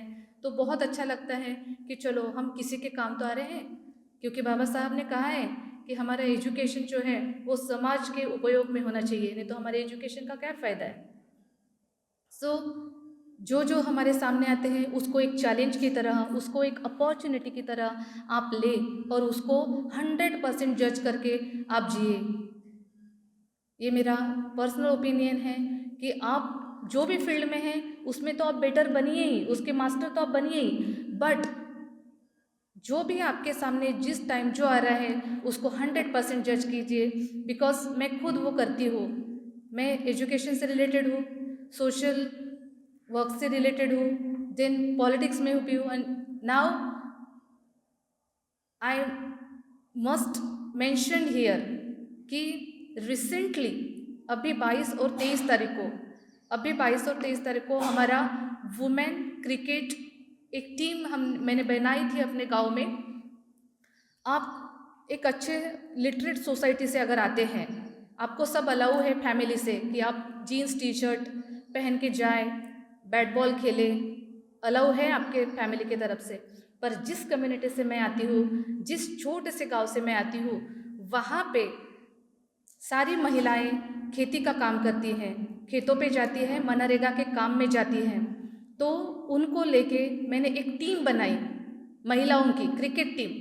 उन्होंने कभी हाथ में ना बैट पकड़ा था, ना बॉल पकड़ा था, ना कभी उन्होंने शर्ट पैंट पहना था, ना कभी उन्होंने शूज़ पहना था। जब हम प्रैक्टिस करते थे तो वो शूज़ निकाल के बेयर लेग से वो दौड़ते थे, बेयर फीट से, क्योंकि उनको शूज़ पहनना इन्हें ऑकवर्ड लगता था। साड़ियाँ पहन के हमने प्रैक्टिस की। यू कांट बिलीव कि हमने वो साड़ियाँ पहन के हमने प्रैक्टिस की। और जब हमें जाना था ग्राउंड में, हमारे 8 किलोमीटर दूर रामटेक है, वहाँ पे हमें जब खेलना जाता था तो लिटरली सब साड़ियाँ पहन के वहाँ पे आई और वहाँ पे जाके चेंज किया। गाँव से पहन के कोई जाने की हिम्मत ही नहीं कर। सोचिए कितने नैरो माइंडेड मीन्स समाज के ये थॉट्स है कि हमें चुप के कुछ अच्छा भी करना है तो चुप के करना पड़ता है। तो ये टीम में लेके गई, हम प्रैक्टिस अपने ग्राउंड में करते थे।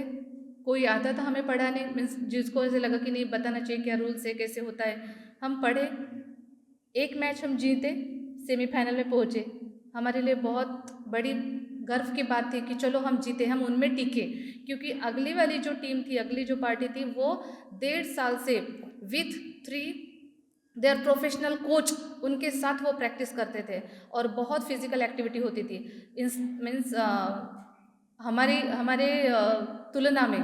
तो ऐसे करते करते हम सेमीफाइनल से फाइनल पहुँचे और अभी संडे 23 फेब को फाइनल हुआ और उसमें हमारी खैरी बिजवाड़ा टीम जीत गई।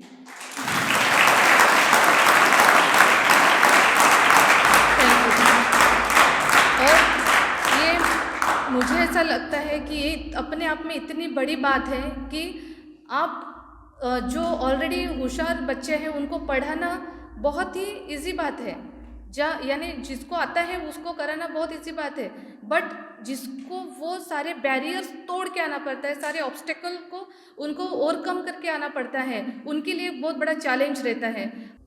एकलव्य रेसिडेंशियल स्कूल है, तो मैं यहाँ पे आपको ये मेरे साथ मैंने जो जिया है मैं आपको वो बता रही हूँ, क्योंकि अपने आप में मुझे लगता है ये बहुत बड़ी बातें हैं, क्योंकि आगे चल के आपको भी ये इंस्पिरेशन लेके आपको भी ऐसे काम करने हैं।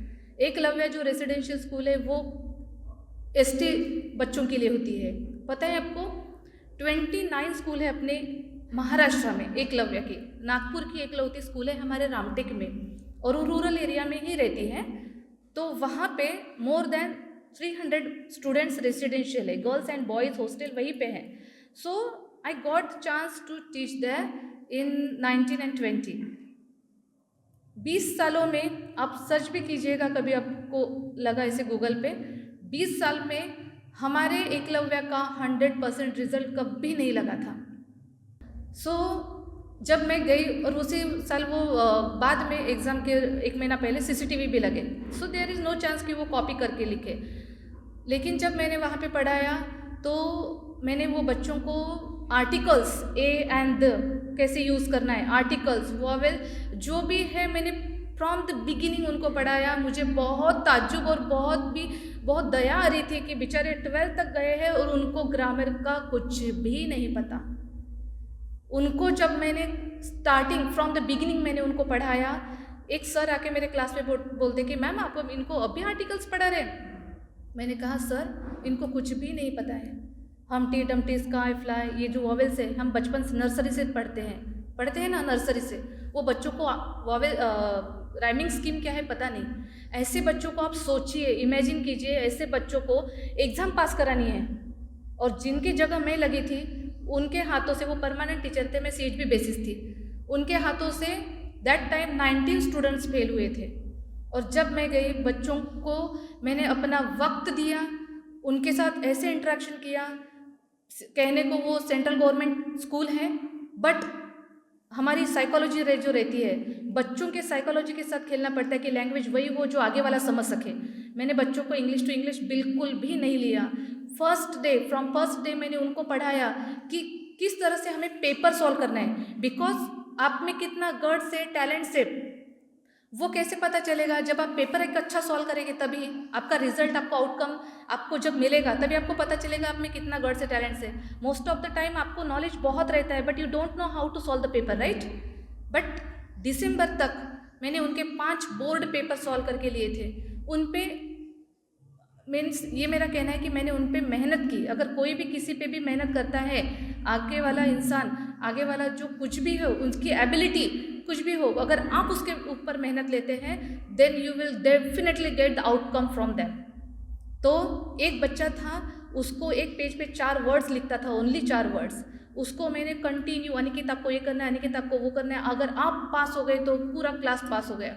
जस्ट मोटिवेट 12th के बच्चों को पढ़ाए, बेटा आपका भविष्य बहुत अंधेरे में है यहाँ पे, क्योंकि यहाँ पे आप कॉपी करके तो पास हो जाएंगे, बट यहाँ से अगर आप बाहर गए and when you know what is the world, उनके साथ जब आपका ये कंपटीशन होगा तब आपको पता चलेगा कि आप कितने अंधेरे में थे। उनको कंटिन्यूअसली फ्रिक्वेंटली उनके माइंड्स के साथ खेलते खेलते उनको ब्रेन वॉश कर करके कि आपको पढ़ाई करनी है, there is no option other than study, continue करने के बाद एक वो टाइम आया जो मुझे एक्सपेक्ट भी था, क्योंकि मेरे मेहनत पे मुझे भरोसा था कि मैंने वो स्कूल का 100% रिजल्ट दिया इन 2020। मुझे नासिक हेडक्वार्टर से फ़ोन आए कॉन्ग्रेचुलेशंस मैम। तब उसे मुझे ऐसा लगा कि मेरा ही रिजल्ट लगा है।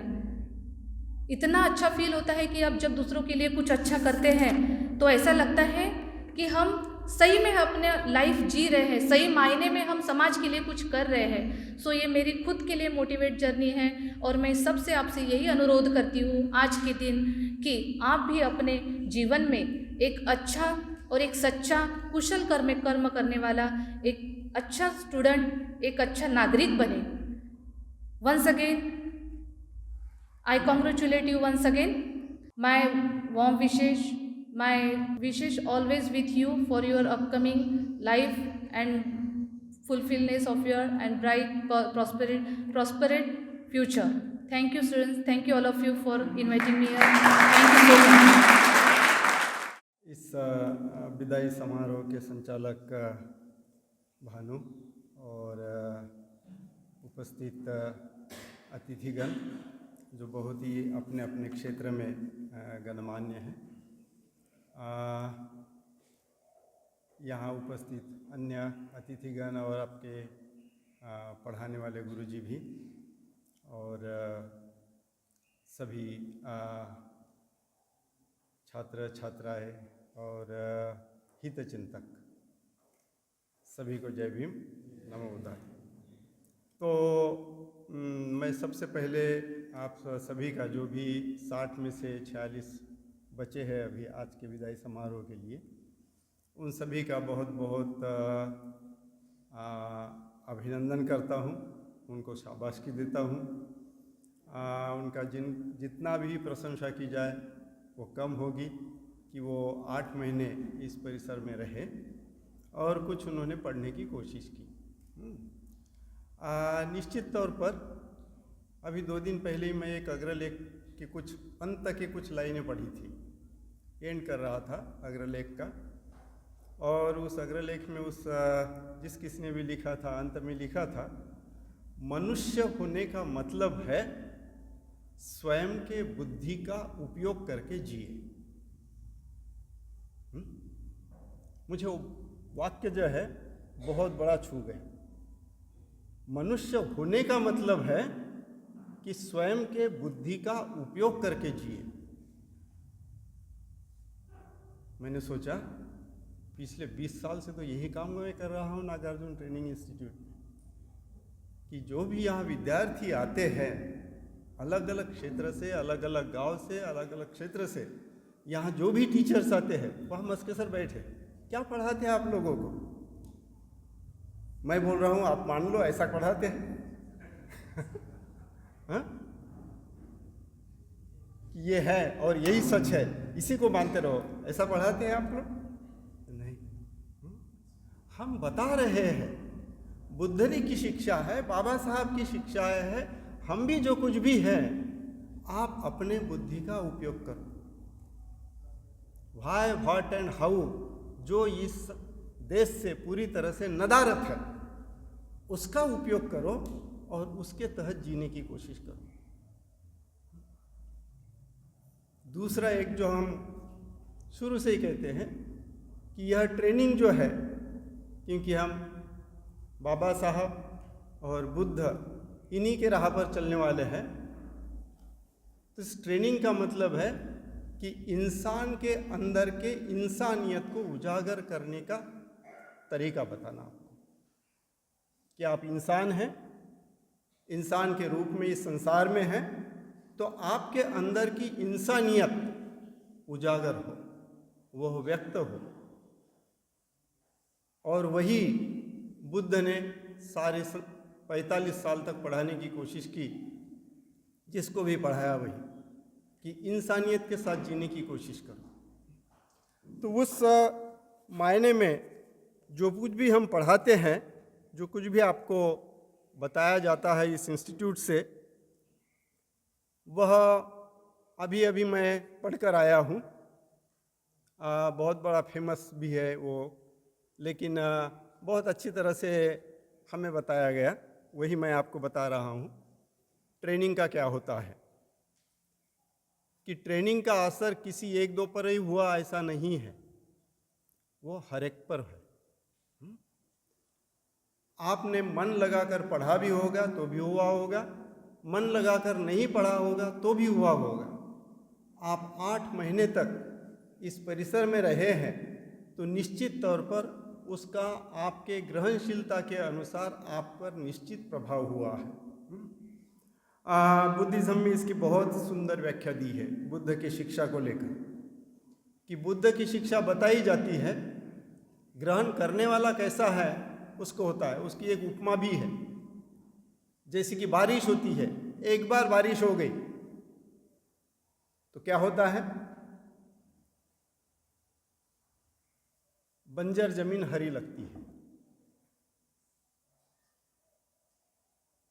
फूल है पहले से अधिक सुंदर होते हैं, पेड़ है वो भी कुछ अलग लगता है।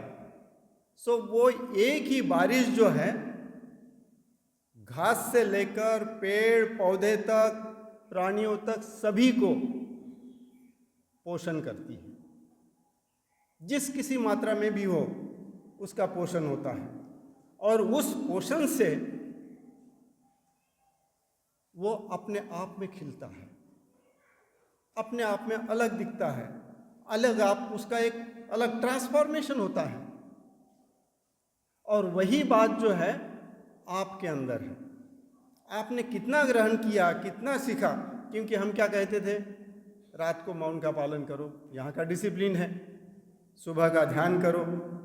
अभी उससे एक छात्र ने बताया कि मेरा ध्यान में बिल्कुल ध्यान नहीं लगता था, बेकार लगता था, लेकिन जब मैंने मेडिटेशन रिट्रीट के बाद ध्यान करना शुरू किया तो उसका प्रभाव मेरे स्टडी पर भी हुआ, मेरे समझ पर भी हुआ, मेरे अंडरस्टैंडिंग पर हुआ।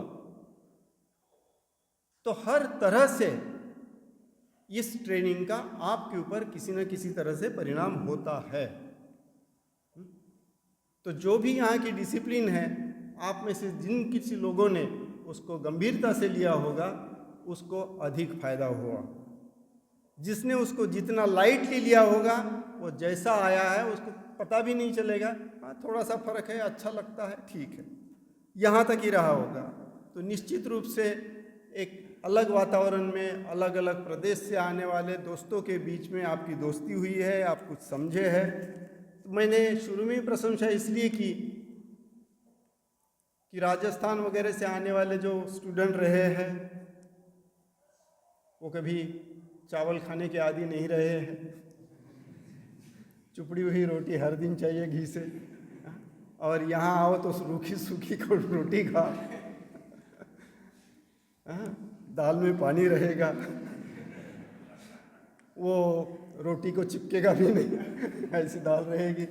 तो इन सारी तकलीफ़ों के बावजूद, और यहाँ अलग अलग आपको नाश्ते में मिलेगा, और दक्षिण से आएंगे तो उन्होंने कभी रोटी नहीं खाई होगी, यहाँ ज़बरदस्ती होगी कि आपको रोटी खाना है।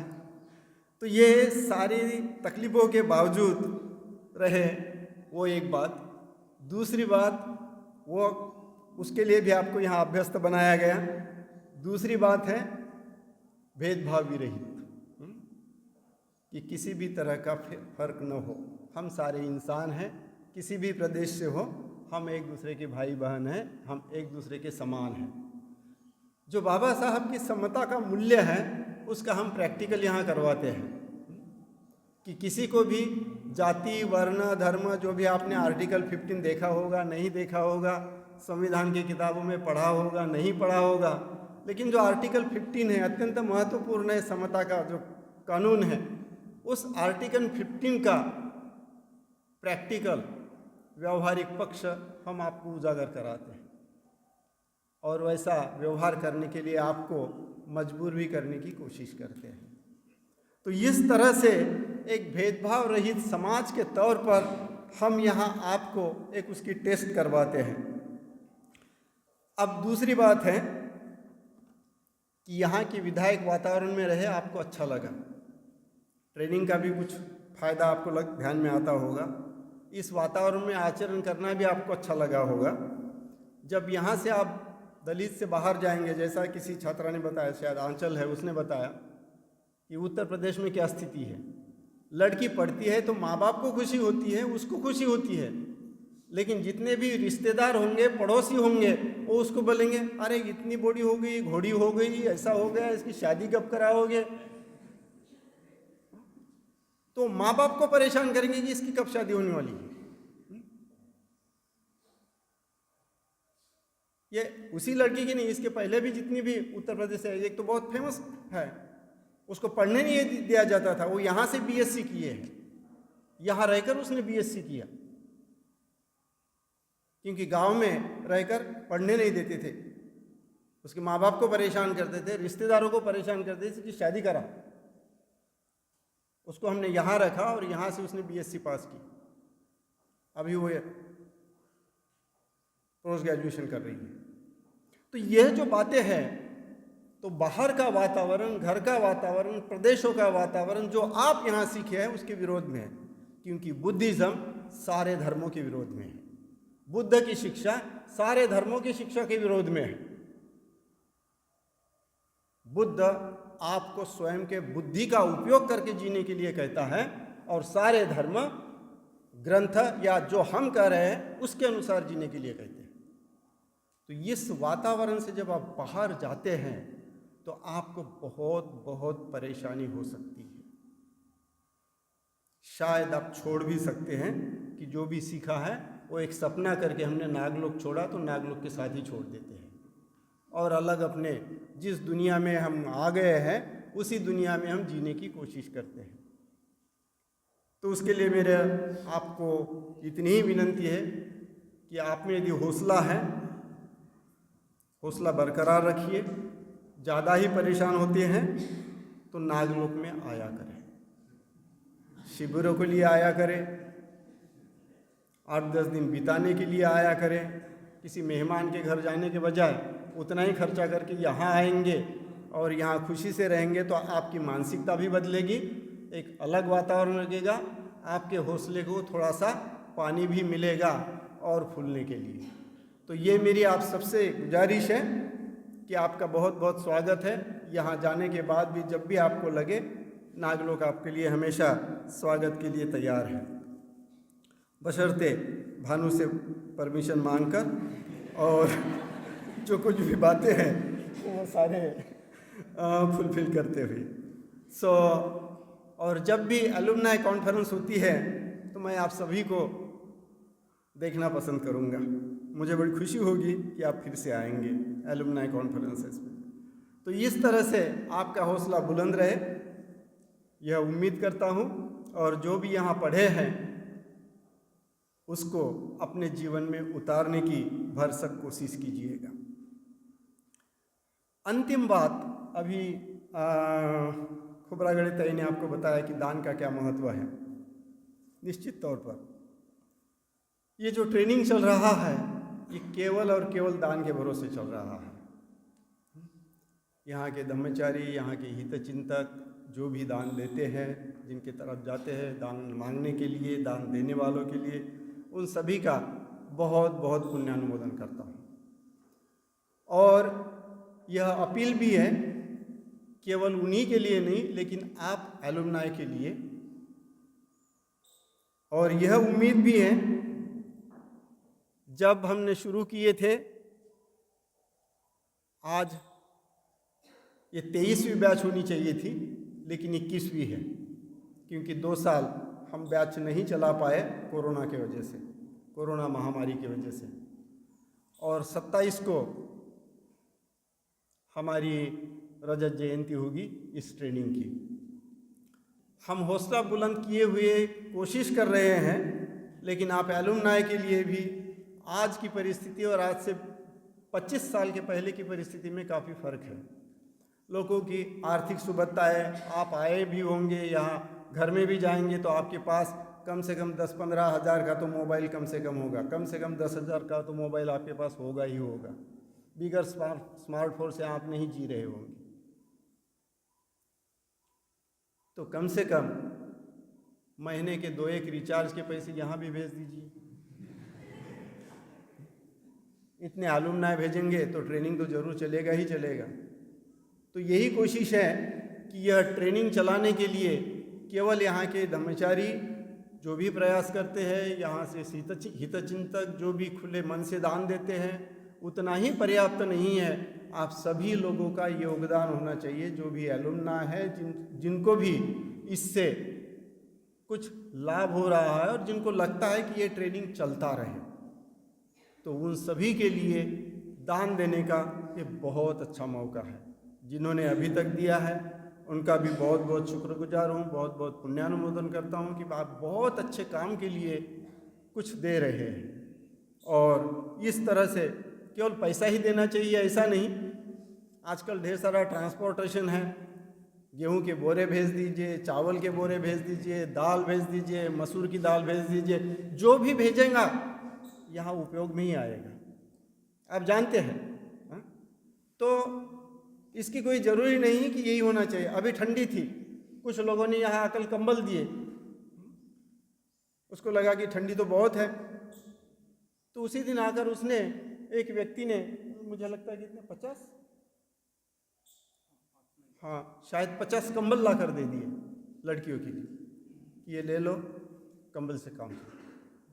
तो कोई भी चीज़ें जो भी हम घरेलू जीवन के लिए होती है, वही यहाँ घरेलू जीवन ही है। आप लोग घरेलू जीवन ही जीते हैं, तो उसलिए जो भी आपको लगता है वो सारी बातें आप यहाँ दान के स्वरूप में हमें मदद कर सकते हैं, ताकि ये एक बहुत अलग और अनोखा ट्रेनिंग हम चला सकें। आप किसी भी इंस्टीट्यूट में, किसी भी कॉलेज में, किसी भी यूनिवर्सिटी में ऐसा कोर्स नहीं पढ़ेंगे और ऐसी शिक्षा नहीं पढ़ेंगे जो यहाँ से पढ़कर जाने के बाद आपको पता होता है कि ऐसी शिक्षा बाहर कहीं नहीं है। तो जो भी यहाँ उपस्थित रहे हैं, गायकवाड़ सर, खोब्रागड़े ताई, उन्होंने भी इस सोशल वर्क को लेकर, बाबा साहब के काम को लेकर जो भी अपना योगदान दिए हैं, जो भी अपने क्षेत्र में गणमान्य हैं, उनका भी मैं बहुत बहुत शुक्रगुजार हूँ कि इस कार्यक्रम को वो अपना बहुमूल्य समय देकर उपस्थित रहे हैं। और आप सभी का भी फिर से एक बार पुण्यानुमोदन करते हुए, आपको भी धन्यवाद अदा करते हुए ये 2 शब्द समाप्त करता हूँ। अच्छा, अच्छा, तो समय ज़्यादा हो गया है तो हम सिंबॉलिक तौर पे ये सर्टिफिकेट दे रहे हैं और बाद में फिर हम इस कार्यक्रम का समापन करते हैं। तो मैं दीपक को आमंत्रित करता हूँ, दीपक आए।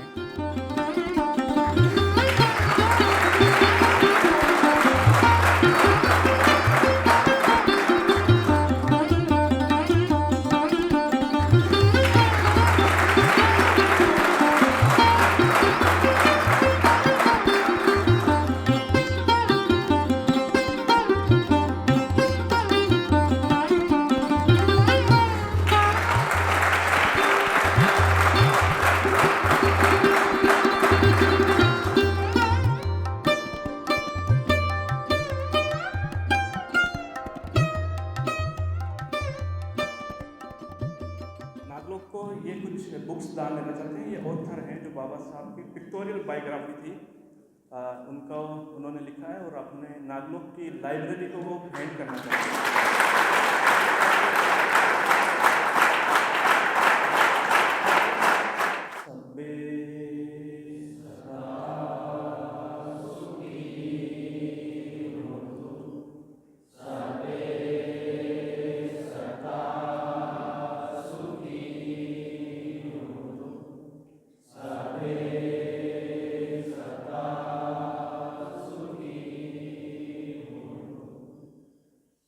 अभी लास्ट ग्रुप फोटो और आज के कार्यक्रम का समापन।